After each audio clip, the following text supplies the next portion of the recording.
بسم اللہ الرحمن الرحیم۔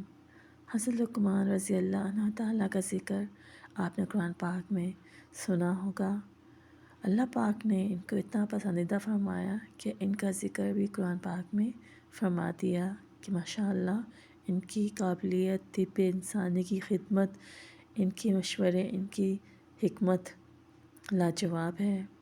اللہ پاک ہم سب کو ان کی بتائی ہوئی طب کی باتوں سے فائدہ اٹھانے کا موقع دے، آمین۔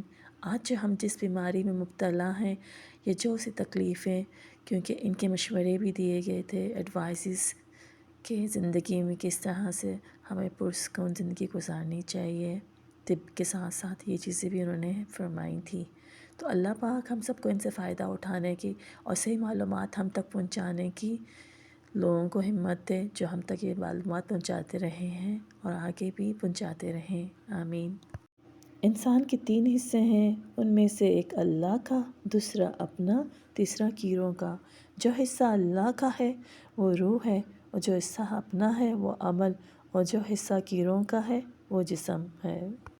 انسان کو سب سے زیادہ تکلیف ہی تب ملتی ہے جب وہ غلط انسان سے اپنی زندگی کی ساری صحیح امیدیں جوڑ لیتا ہے۔ ہر شخص سچا دوست تلاش کرتا ہے، لیکن خود سچا دوست بننے کی زحمت نہیں کرتا۔ جو بات تم اپنے دشمن سے چھپانا چاہتے ہو، اسے اپنے دوست سے بھی مت کہو، ہو سکتا ہے کہ وہ کسی روز تمہارا دشمن بن جائے۔ لقمان حکیم کی نصیحتیں۔ لقمان حکیم فرماتے ہیں کہ بے تکلف کلام سے پرہیز کرو، کیونکہ بے تکلف کلام سے کوئی فائدہ نہیں ہوتا۔ لقمان حکیم کی حکمت و دانائی کی باتیں۔ ہر شخص کے حق کو پہچانو، ہر شخص کی مناسبت سے اس کا کام اور اس کی خدمت کرو۔ قوم و ملت اور جماعت کے ساتھ میل جول رکھو۔ جو اپنے لیے پسند نہ کرو، اسے دوسروں کے لیے بھی پسند نہ کرو۔ جو دودھ گرم کر کے پیتا ہے تو سمجھ جاؤ کہ اس کی ہڈیاں اونٹ سے بھی زیادہ مضبوط ہیں۔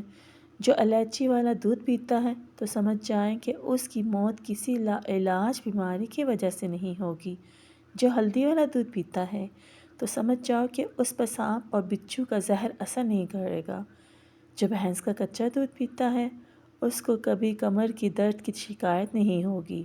جو دودھ میں سونف ڈال کر پیتا ہے اس کی عقل کبھی اس کو کسی موڑ پر دھوکہ نہیں دے گی۔ جو دودھ میں السی کا دانہ ڈال کر پیتا ہے اس کی نظر الو سے بھی زیادہ تیز ہو جاتی ہے۔ جو دودھ میں آملے کا مربع ڈال کے پیتا ہے اس کی زندگی 5 سال تک مزید بڑھ جاتی ہے۔ جو دودھ میں گاجر ڈال کر پیتا ہے اس کے چہرے کی جلد 90 سال تک نہیں پھٹے گی۔ کسی کے متعلق خیر خواہی کے علاوہ کچھ نہیں سوچنا چاہیے۔ دوسروں کی چیز پر دل نہ لگائیں۔ رات میں آہستہ آہستہ باتیں کرو تاکہ تمہارا کوئی دشمن تمہاری بات سن کر تمہیں نقصان نہ پہنچائے۔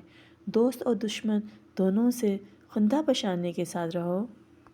اصل ایمان یہ ہے کہ انسان کے دل میں بے حیائی کا خیال آئے تو رب تعالیٰ سے حیا کرے اور اس سے شرمائے۔ پانی کا استعمال صبح کے وقت زیادہ اور شام کے وقت کم کریں۔ احمق اپنے آپ کو عقل مند سمجھتا ہے، لیکن عقل مند اپنے آپ کو احمق جانتا ہے۔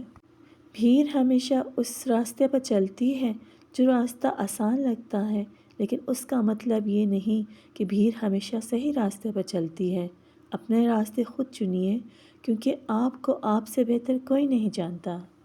حضرت لقمان کی بیٹے کو نصیحت۔ عبادت کے وقت اپنے دل کو قابو میں رکھنا، جب دسترخوان پر بیٹھو تو ہاتھ کو قابو میں رکھنا، کسی کے گھر جاؤ تو اپنی آنکھوں کو قابو میں رکھنا، کسی محفل میں بیٹھو تو اپنی زبان کو قابو میں رکھنا۔